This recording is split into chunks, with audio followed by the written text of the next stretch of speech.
Thank you, Mr. Chairman, for holding this hearing on such an important topic. Mayor Johnson, I want to start with you. One of your first actions as mayor was establishing a deputy mayor for immigrant, migrant, and refugee rights. I want to ask you a series of questions. If you could answer with a yes or no answer, that'd be great. First of all, do you support allowing illegal aliens to obtain driver's licenses? Just yes or no? So the city of Chicago has been a welcoming city for over 40 years. I'll take that as a yes. Next question. And that's the policy that we will hold to.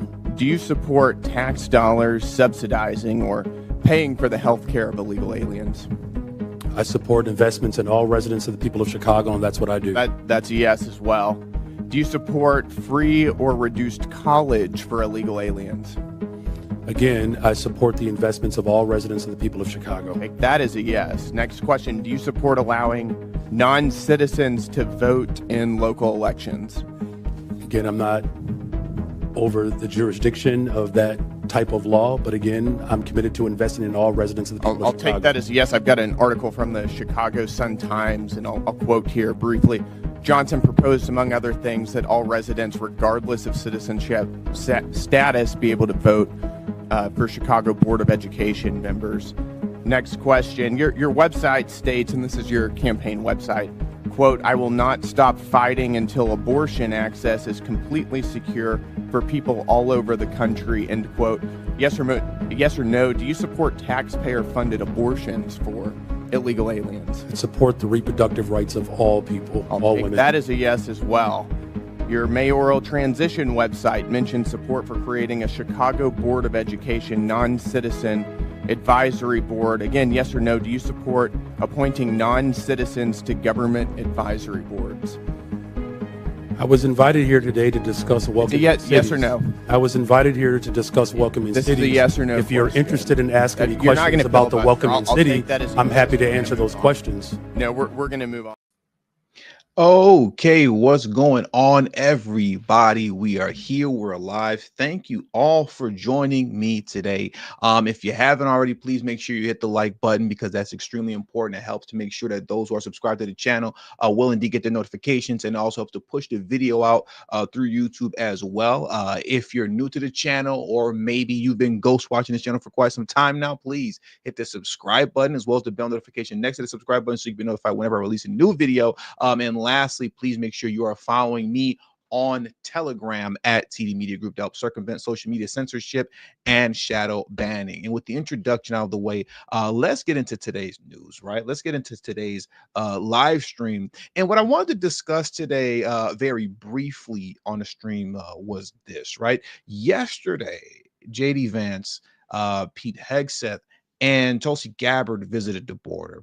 We're not going to get into what Pete and Tulsi had to say. I really just want to focus on what JD Vance was talking about. And for the most part, he was speaking about kind of, you could say, the victories so far concerning securing the border. Numbers are down, so on and so forth. Things that we've discussed before already before and that we know.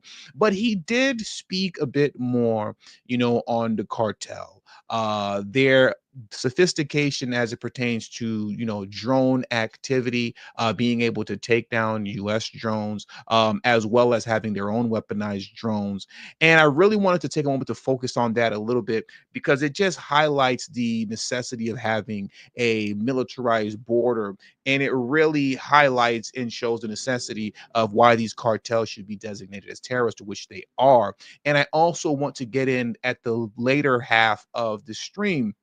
I want to jump into the fact that as it pertains to illegals arriving by boat, that is something that is starting to increase, right? Though it's not as overwhelming as the migrant crisis was with Joe Biden, this is something that's happening.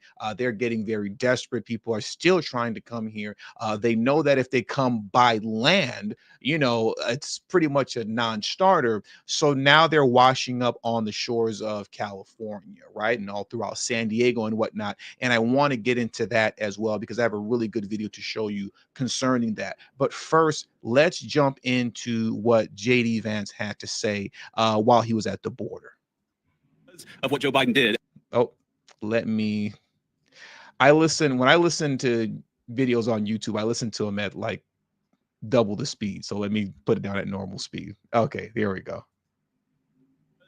Of what Joe Biden did at the southern border for 4 years, we had record increases in migrant crime, in fentanyl deaths, and in just floods and floods of people who shouldn't be in our country who came into the United States of America. We also have a number of ways in which the cartels became more advanced, better war fighters, because Joe Biden opened up the American southern border and allowed the cartels to turn it into their playground. Now, that's the bad news. The good news is, as President Trump said last night at the State of the Union, it turns out we didn't need new laws. We didn't need fancy legislation. We just needed a new president of the United States. And thank God that's exactly what we have. And I will say that the most heartening message that I take away from my visit here at the Texas border is the number of Border Patrol agents who have come up to me and said, thank you, or said, because of this, we've cut the number of border crossing people who are dying at the American southern border. And every single day that we continue to keep this border safe, that means less migrant crime, that means less fentanyl coming into our communities, that means more safety and security for the people of the United States of America. And of course, we know the border problem, the border crisis under Biden's administration was a national crisis, but it acutely affected the communities right here. And I've already heard heartbreaking stories of people who are still picking up the pieces, local mayors who are still dealing with the budgetary consequences of what the Joe Biden administration allowed to happen at the American southern border. And that, too, is something that President Trump is going to help address, help fix, and help solve. Now, I wanted to bring Secretary Hegseth and Director Gabbard at DNI down here because, one, I obviously enjoy their company, and it's good to have them down here with me looking around today. But unfortunately, we know that because of what's happened, the border crisis has become a matter of national intelligence, and it's also become something that requires the Department of Defense to engage with. I was talking with Paul Perez earlier.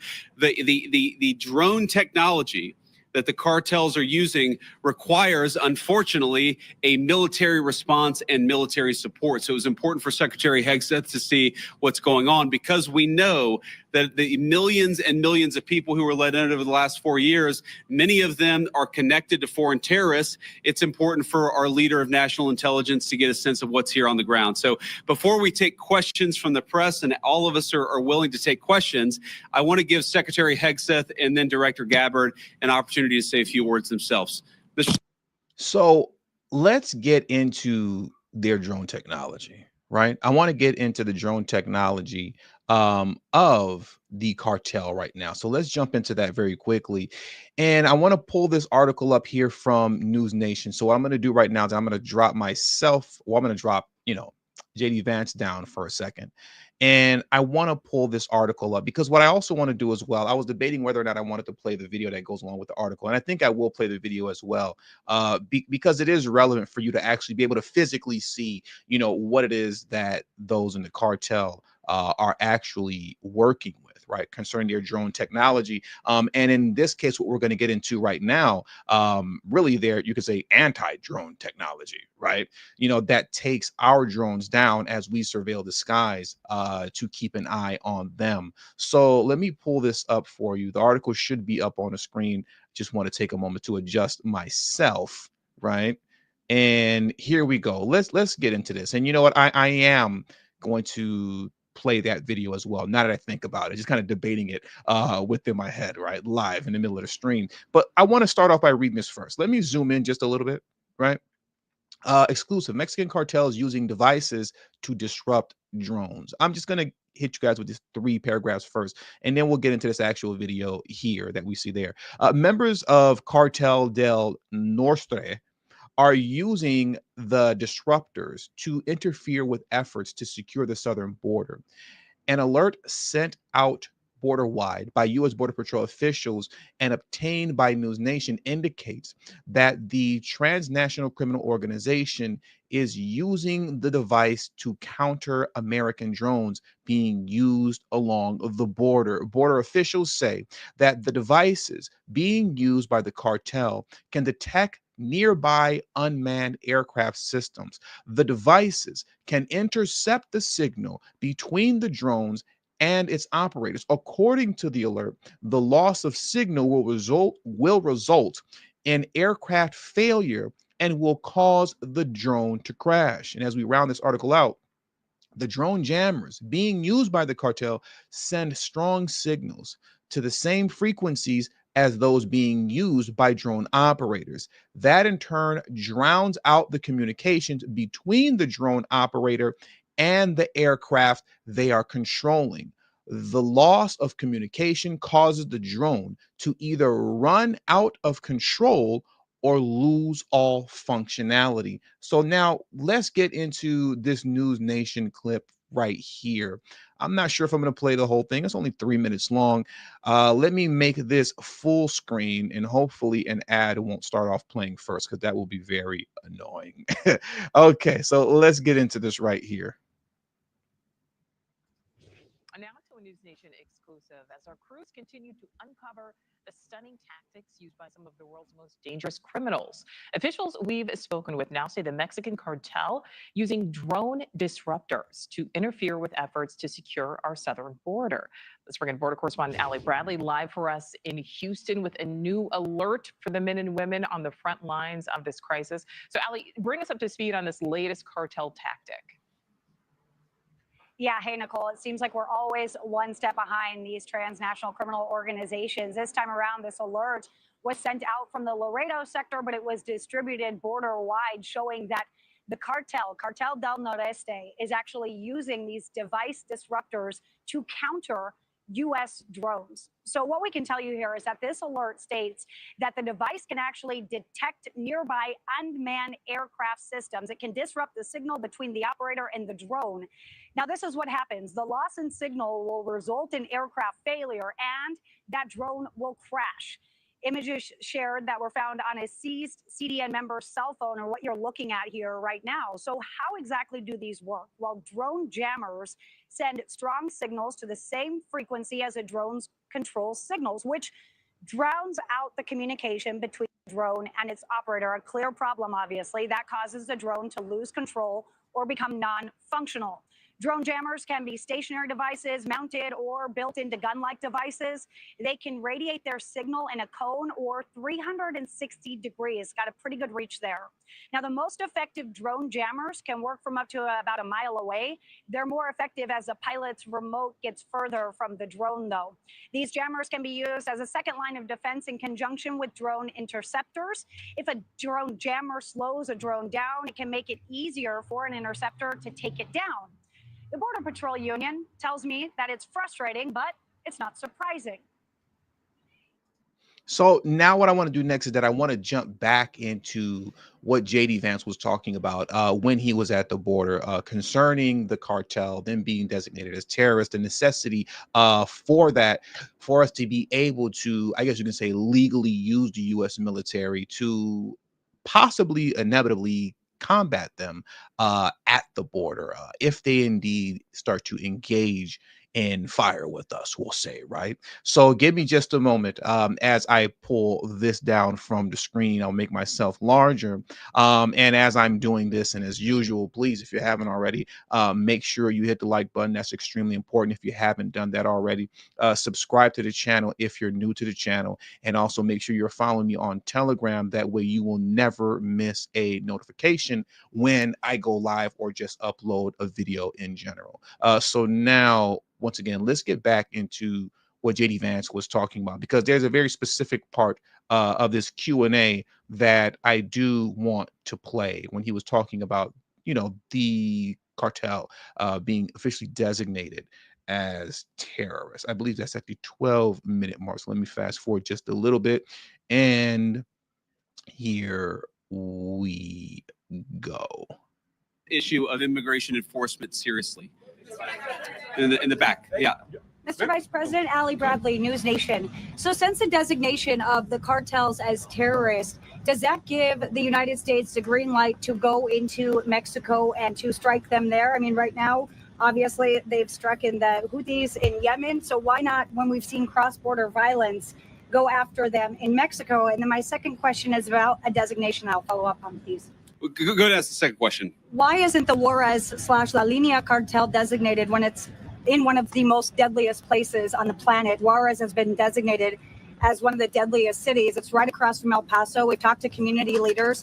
They say, we know Juarez cartels operating in the U.S. and so are their affiliates. We don't even want to talk about it out loud, though, because then we'll put a target on our back. They're scared. Border Patrol even thought they were designated, but they're not. The State Department didn't tell me why. So on that, we're looking at additional organizations. Obviously, this is the determination of whether to determine a particular organization a terrorist organization is something that we consult with our leaders of the Department of Defense. We also consult with our friends in other governments.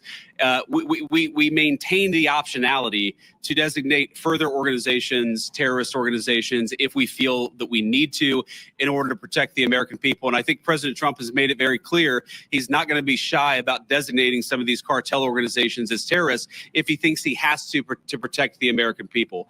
Your first question was about American forces to strike. Oh, sorry. Yeah. So look, I'm not going to make any announcements about any invasions of Mexico here today.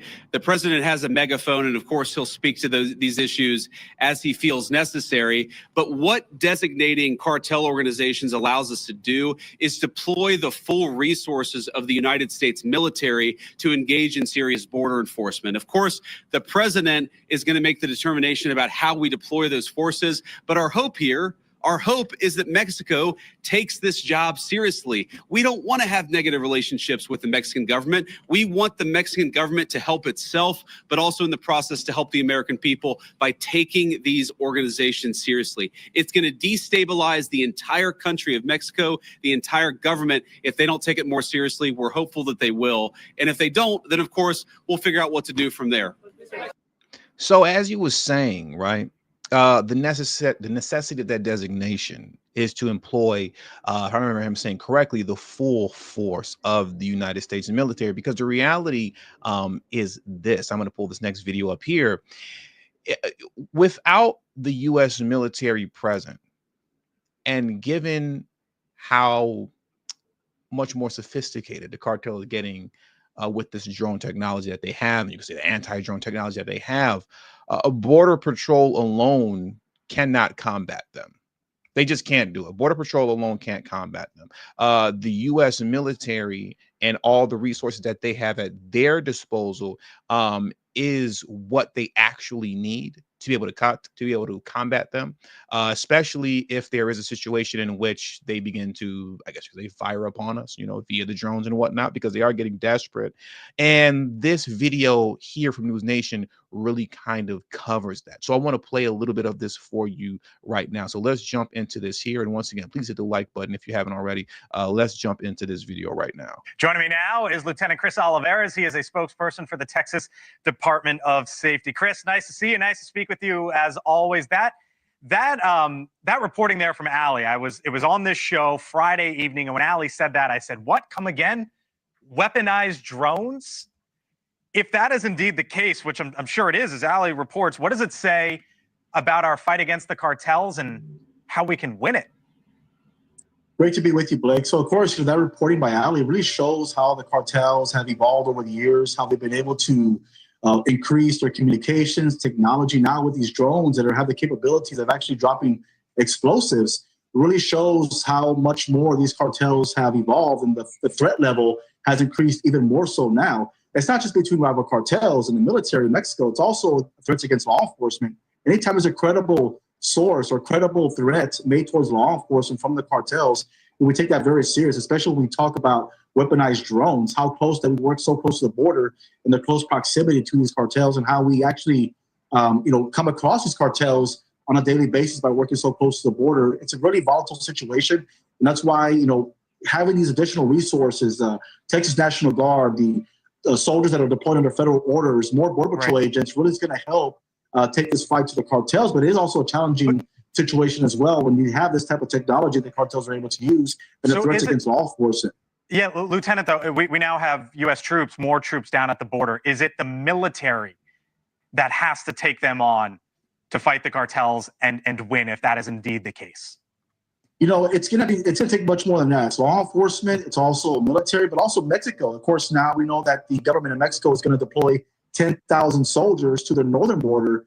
But what concerns me as a police officer, I'd like to see more soldiers at their southern border that actually can stop illegal border crossings between Mexico and Guatemala, and also use some of those soldiers to actually go after the cartels in a more strategic manner, locate some of these clandestine labs within Mexico that are mass producing fentanyl, also methamphetamine, other illicit chemical drugs that are being smuggled across the border. That in itself will be far more effective. Now, we've seen over the years how the Mexican military has allowed these large caravans that have been able to traverse through Mexico, make their way to the U.S. border. So I want to see exactly what they're going to be used, how efficient they're going to be used. But to take the fight to the cartels, we have to go into the interior and actually locate some of these labs and actually shut down some of these labs so they're not able to produce these deadly drugs. I think it's only a matter of time until we end up our military ends up having to. I think it's only a matter of time until our military ends up having to strike them in the interior of Mexico. I honestly don't have much faith in the Mexican military to do what they need to do on their end. I really don't. And I would like to have more faith in them that they can do what they're supposed to do. But as you were saying, when they're still struggling to even be able to secure their own southern border, right, which connects them to the rest of Latin America. If you can't do that, in which some people can argue that it's not that they can't do it, they just don't want to do it because they don't care. But we'll, go on the side of if they can't do it because they're struggling. If they can't even do that and secure their own border the way that we're able to secure our own border, then I just don't know and understand how they'd be able to handle the cartel, especially given the fact that we all know, and the best kept secret, I should say the best kept secret, but the best openly known so-called secret in the world is that essentially the cartel and the Mexican government are one, right? So there isn't really much incentive for them to do anything. So with that being said, I do think it's only a matter of time, unfortunately, until we have to strike them as well. But now going back to the border, right? And the low number of border crossings that we are experiencing right now, though that's great and that's good. JD Vance didn't cover this, it didn't touch on this, but this is something that I came across on my own, is that now we're starting to see an increase in illegal immigrants coming by boat, right? Washing up on the shores of California. And I want to jump into that video now because to a degree, I don't want to say that there's nothing that we can do about it, but because once again, California is a sanctuary state, if it's left up to the California local officials to do something about it, nothing's going to get done. And we're going to see that in the next video that I'm going to play after this one. But I want to first get into this news clip first from Fox News where they covered this. And then I'm going to elaborate on that even more with the completely ridiculous clip that I'm going to show you of illegal immigrants who washed up to the shores of, I believe it was San Diego. And there was a man that was there. He caught it all on his smartphone, right? Caught it all on film. And essentially what we're going to see is that these guys just get let go, which is completely insane. But let's watch this first. Joining me now. It's the wrong video. Give me just a second while I pull it up. And here we go. The Coast Guard in Southern California has recorded about 200 migrant boat encounters just in the last 90 days. Joining me now is San Diego County Supervisor Jim Desmond. Is this a new route coming in by boat because they can't get in over land? Well, this isn't new because unfortunately it was happening during the Biden administration as well, but we're seeing it more prevalent now. The land border is down about 95% from February of this year, from the last few Februarys under the Biden administration. So people are coming here, they're taking more drastic measures, and they're going further offshore than they used to. And unfortunately here in California, because we are a sanctuary state, if and when they do reach our beaches and unload, our local law enforcement can do nothing. Even if they're standing right on the beach when they come in, local law enforcement can enforce immigration laws. And so the cartels and smugglers are taking advantage of that. So when the Coast Guard goes out and you encounter a migrant boat, what do they do? Stop the boat, bring it into California and arrest them and they stay? Is that what happens? Well, I'm not particularly sure, but I'm sure they give them to Border Patrol, and potentially Border Patrol then may or may not give them asylum-seeking capabilities or not. But at least they're being caught instead of these people just walking onto our shores. You know, the Border Patrol, at least when they do apprehend somebody or have them in their custody, they fingerprint them before they give them asylum or let them go in the country. But we have to be able to stop this, and unfortunately, it's making California unsafe.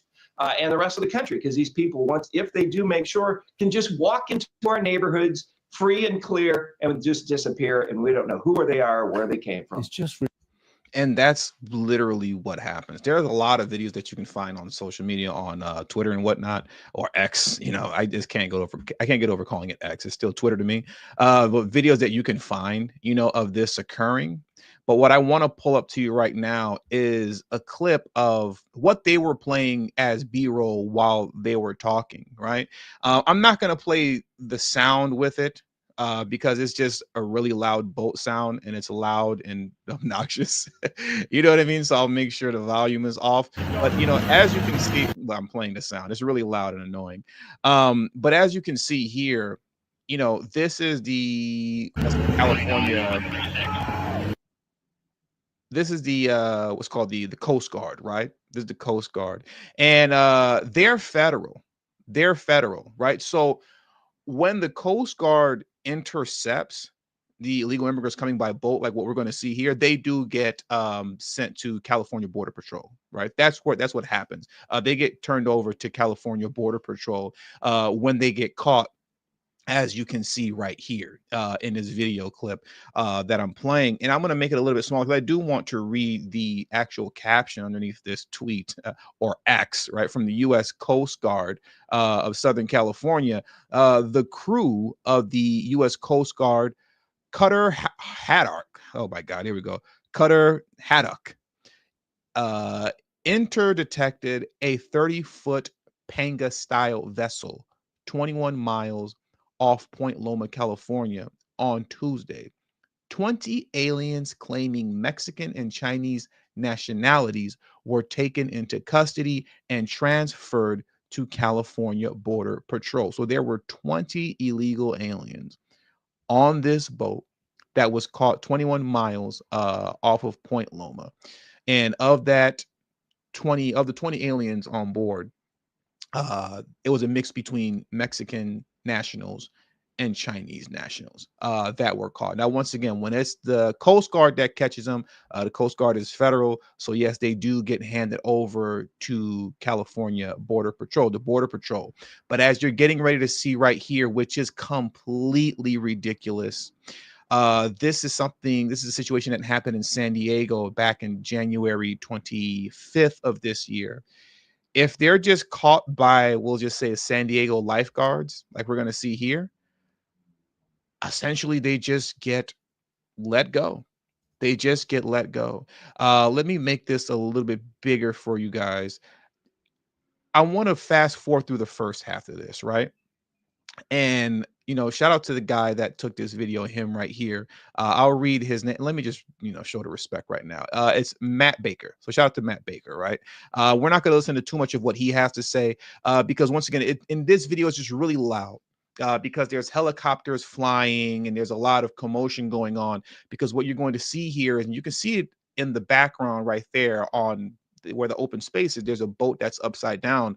This boat washed up on shore in San Diego, to which you're seeing it now surrounded with, you know, the lifeguards. I believe the San Diego lifeguards all over the place. You see lifeguards everywhere. You see, I think you see some police officers up top as well as pedestrians.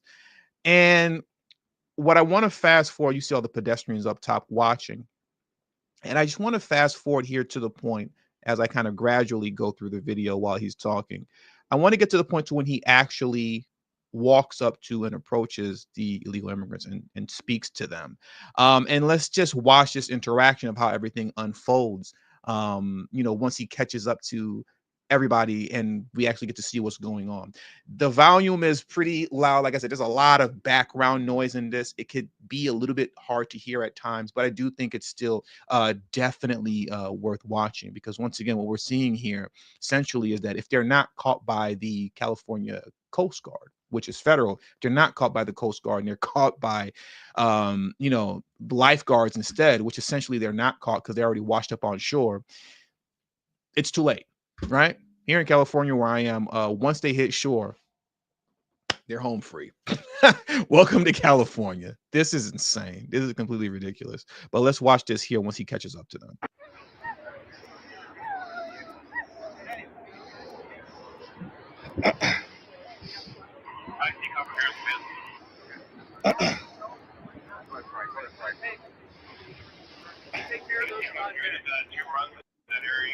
Are you just gonna let him go? Just gonna let him go? Are you letting him go?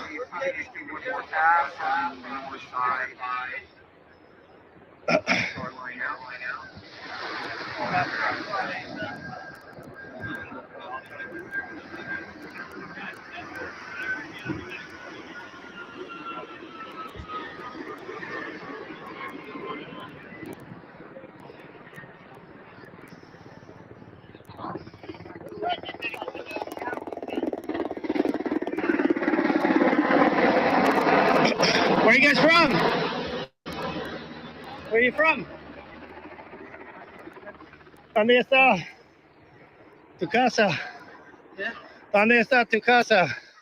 Mexico? Los Angeles? What are you doing down here? Barco. Huh? De barco. Barco? What's that? What's barco? Se nos volteó el barco. Fishing? Pescadera? De aquí.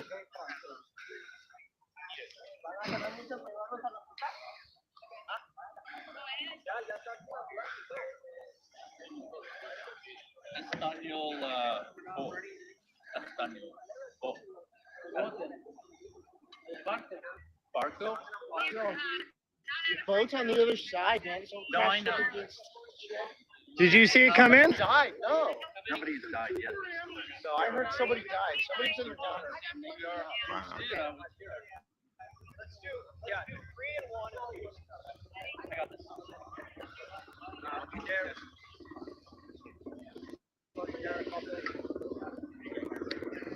Did you see it happen? I didn't see it happen. No.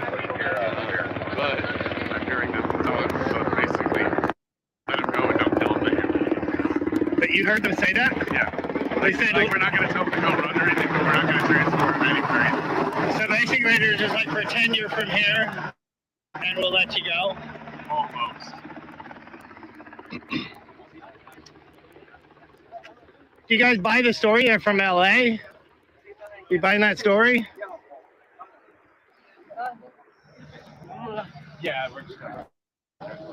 All right. So it looks like they're gonna let him go. Where's Tom Homan? You could play that part again. He said, "Where's Tom Homan?" This is insanity. This is insanity. You could just wash up on shore here in California and welcome to Cali. This is freaking ridiculous. All right. So it looks like they're gonna let him go. Where's Tom Homan? Hey guys. Hey Mike. I'm gonna go there. I don't think they're from LA, guys.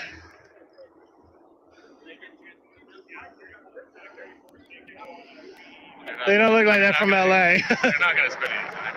Yeah. Well, there you have it. Well, there you have it. There you have it.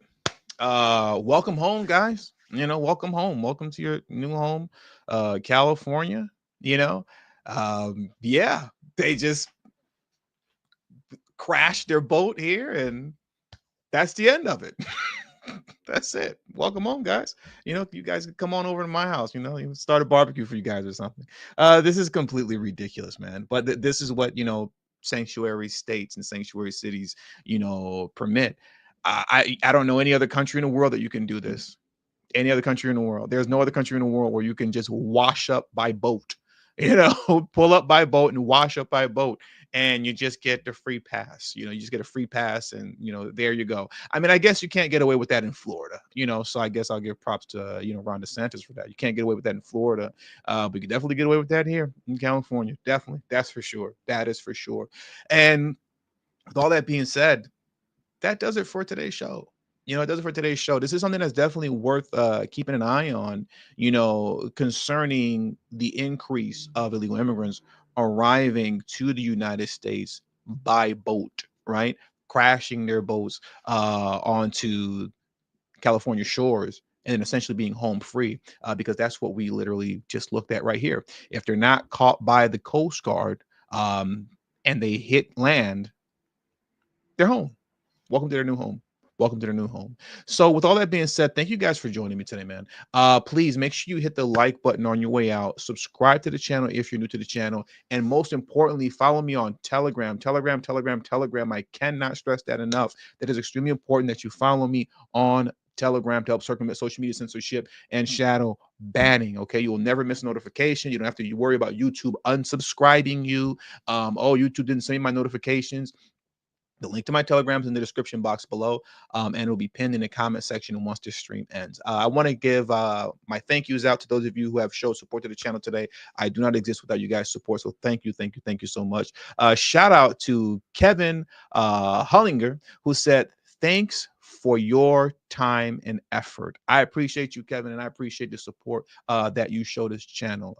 Thank you so much. My man, We Next, aka DSB, gifting a multitude of channel memberships. What is that? 1, 2, 3, 4. Wow. 5, 6, 7, 8, 9, 10. Thank you, DSB. I appreciate you for all the support that you're always showing the channel, man. Shout out to Revelator, the spirit of indifference, who said, "Why can't the Trump administration just rescind all of these sanctuary city laws?" Unfortunately, it doesn't work like that. It doesn't work like that. You can't just at the stroke of a pen executive order your way out of everything. There is structure to everything, and to how we do things in the country, as far as just like implementing laws and taking away laws. And he just can't do it like that. It just doesn't work like that. There might be a possibility that he can fight this in court, and that's what the lawsuits against New York State, New York City, Illinois, and the city of Chicago, that's what these lawsuits are kind of about. Whether or not the sanctuary, the designation of being a sanctuary city, whether or not that's even legal to begin with, that may actually be illegal. It may be on some level, maybe unconstitutional, right? But we're not going to know yet until, those lawsuits get settled. We're not going to know yet. So we'll find out in the future. But as of right now, you can't just use an executive order to get rid of these laws, unfortunately. You can't do that. And that also just feeds into, the ignorance and stupidity behind the DNC, the ridiculous liberal media, when they were running around here talking about pre-election, and they're still doing it now, saying that, Trump's going to be a dictator. He's going to strip away the Constitution. He's going to do this, he's going to do that. No, he can't. And he's not. He can't, and he's not. Unfortunately, I don't think I would mind him being a dictator, honestly. But anyways, shout out to my man We Next, aka DSB, who came through once again, who said they washed up like dead fish. basically just crash landed, washed up like dead fish. Boat flipped over, all the clothes and everything scattered all over the place. This stuff is crazy.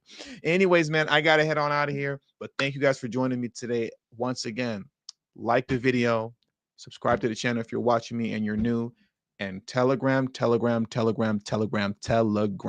I cannot stress that enough. Follow me on Telegram at TD Media Group. Link to the description. The link to the Telegram's in the description box below and pinned in the comment section as well. Thank you all for your time, and to the next video. Peace and have a great afternoon.